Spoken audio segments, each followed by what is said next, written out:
On a changé quelque peu le cadrage pour une meilleure ergonomie, pour avoir un petit bout du décor. Bon, c'est vrai que vous ne voyez pas le haut et c'est vrai qu'ici il y a un trou, mais je fais comme je peux. J'espère que ça ne vous dérange pas puisque le format vertical, on l'abandonne, on reste sur un format horizontal. Et aujourd'hui, on va parler un petit peu de Saul, puisque vous avez sûrement vu, ou même peut-être pas du tout, voilà, quelle condescendance, vous avez sûrement vu, mais peut-être pas, mais voilà, vous avez peut-être vu ma critique de Saul et les easter eggs et tout. Bon, ça s'affiche ici en tout cas pour la critique de Saul. Le reste est potentiellement en description si j'y pense, mais en tout cas, j'ai fait ma petite critique, je vous ai parlé des easter eggs, et j'avais pas juste envie de vous faire ce genre de vidéo en rapport avec Saul, puisqu'il est sorti récemment et j'ai eu le temps de le voir 3 fois. Et en fait, je me suis dit que ce serait bien de parler un petit peu de la Pixar Theory. Je vais y venir dans la vidéo, mais de vraiment comprendre où est-ce que Saul se situe. Et on en a un petit peu parlé, il me semble, dans le live que j'ai fait il y a quelques jours, le dernier live de 2020 pour être plus précis, et il me semble qu'on en a un petit peu parlé dans les vidéos que j'ai faites en rapport avec Saul. Mais là, on va vraiment rentrer dans les détails par rapport au fait de savoir où se situe Saul dans la Pixar Theory. Alors si vous connaissez un petit peu Pixar, vous savez qu'il y a une grosse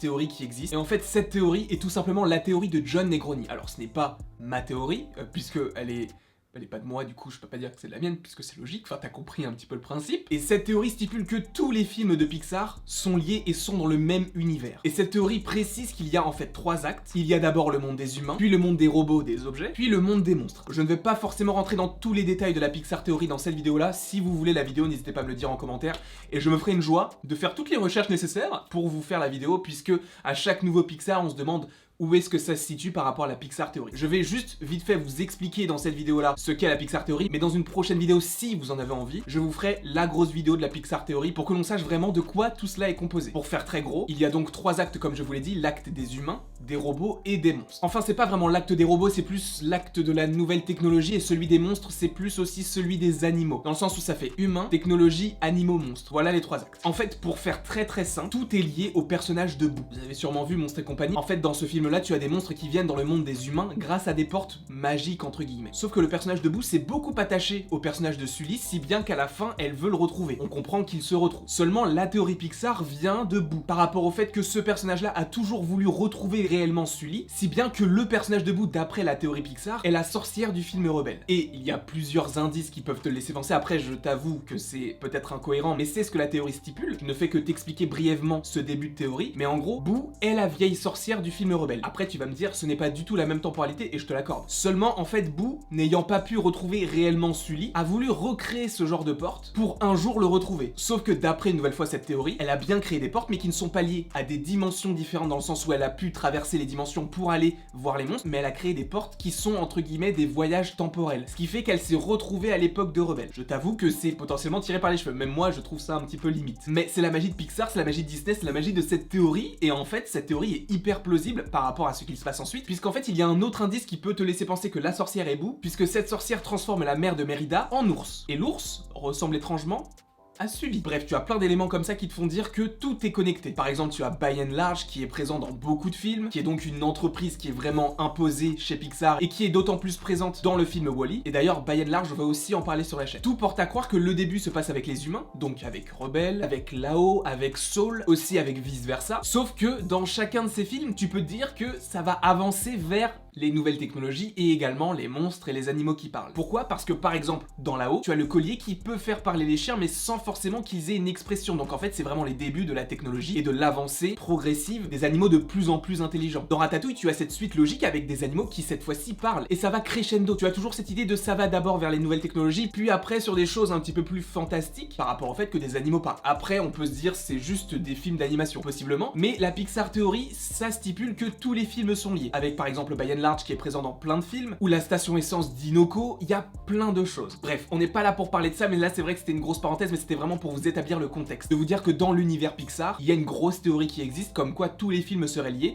même si l'un ne dépend pas de l'autre. Tu ne verras jamais Dory rencontrer Woody par exemple. Justement, par rapport à toute cette théorie et par rapport à toute cette temporalité, cette chronologie, où se situe Saul? Alors, on peut clairement dire que Saul se déroule à l'époque ou à l'acte des humains, puisque Joe est un humain du coup. Même si c'est vrai qu'il est une petite âme bleue. Donc je pense que Saul, on peut le caser à la même époque que Coco. Puisqu'il y a des humains, cela part de la mort, mais d'une façon différente puisque ça dépend, ça varie en fonction des croyances de chacun. Donc je pense que ça se passe à cette période-là. Je pense que le film Saul, si on reste vraiment focus sur la Pixar Theory, je pense que le film Saul est le film qui se déroule juste avant, entre guillemets, même si ça se passe bien avant, Monstres et compagnie. Pourquoi? Eh bien, tout simplement parce qu'il y a une scène, et juste une, qui fait sens avec le fait que tout soit connecté. C'est la scène où on découvre 22 pour la première fois, avec un des Michel, qui présente les différentes nouvelles âmes et qui crée une porte, leur ouvre la porte, ferme la porte et la fait disparaître. Et juste par rapport à ça, on peut se dire que Saul se déroule évidemment avant Monstres et compagnie si on suit cette Pixar théorie, mais par rapport au fait que ce sont les prémices de la création des portes vers une nouvelle dimension. Alors oui, c'est peut-être tiré par les cheveux, mais je pense que ça peut être tout à fait plausible d'avoir Saul avant Monstres et compagnie par rapport au fait que là, on est vraiment les prémices de la porte qui te permet d'aller du monde des monstres au monde des humains. Alors évidemment, ce n'est absolument pas la même chose, mais j'y trouve quand même une connexion. Vous allez me dire que je pars beaucoup trop loin et tout, mais sachez que je ne suis pas le seul à le penser. Après, même s'il y a plusieurs personnes qui pensent comme moi, est-ce que cela veut dire que mon propos est plus légitime?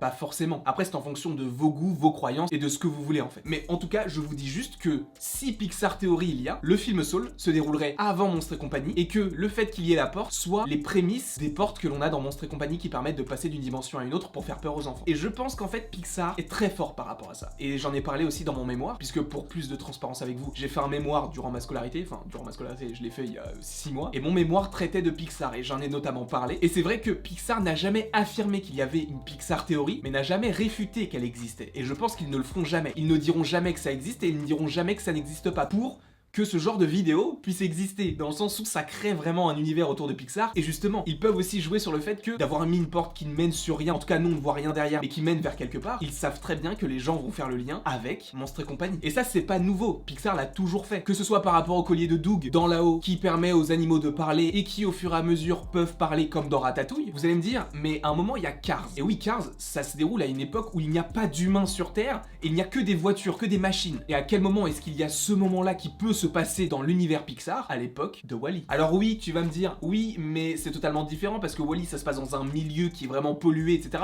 Et c'est là où Pixar est très fort parce qu'il ne lie aucun film entre eux directement, où tu vois aucune connexion, même si, comme je vous l'ai dit, il y a By and Large et il y a Dinoco qui peuvent faire ces connexions. Justement, il joue avec le fait que l'on puisse penser que ça existe sans forcément nous le dire, puisque vraiment ça véhicule d'énormes théories, et je pense qu'au début, ils n'avaient pas forcément pensé à cette théorie-là, et vu qu'il y a des gens qui ont commencé à se dire « Ah mais ça, on le revoit là, alors est-ce que c'est lié et tout ?» Je pense qu'ils ont imaginé le truc en se disant « Mais venez, on fait ça », mais on le dit pas. Et je pense que Pete Docter a totalement pensé à ça, puisqu'en plus de ça, Pete Docter est celui qui réalise Saul. Donc c'est lui qui a eu l'idée de la porte, etc. Mais c'est aussi celui qui a réalisé Monstres et compagnie. J'y vois une auto-référence totalement marquée. Après, comme d'habitude, peut-être que l'on va trop loin dans la réflexion, mais des théories sur Pixar, j'en ai des tonnes, mon gars. Donc j'espère que tu seras au rendez-vous. En tout cas, juste les deux seules questions que je te poserai par rapport à cette vidéo-là, c'est est-ce que toi tu crois à une théorie par rapport au fait que tous les films Pixar soient liés? Et la deuxième question, est-ce que tu veux une grosse vidéo, parce qu'il y aura beaucoup de choses à dire puisqu'il y a 23 films, mais est-ce que tu veux une grosse vidéo récapitulative de la Pixar théorie? Ça va me prendre du temps, mais j'ai toujours rêvé de la faire et donc j'espère que ça peut vous plaire. Mais donc, est-ce que vous voulez cette vidéo sur la Pixar théorie? Et je précise évidemment que cette théorie n'est absolument pas de moi, elle est de John Negroni. Donc j'espère que vous apprécierez ces vidéos-là, j'espère que vous avez apprécié aussi cette vidéo, n'hésitez pas à me le mettre en commentaire, n'hésitez pas non plus à aimer, à partager et à vous abonner. N'hésitez vraiment pas à vous abonner, on est de plus en plus sur la chaîne, mais il y a de plus en plus de gens qui regardent les vidéos, mais sans être abonnés, donc n'hésite pas à t'abonner. En tout cas, après tout ce long laïus, il ne me reste plus qu'à vous dire à la prochaine pour la prochaine.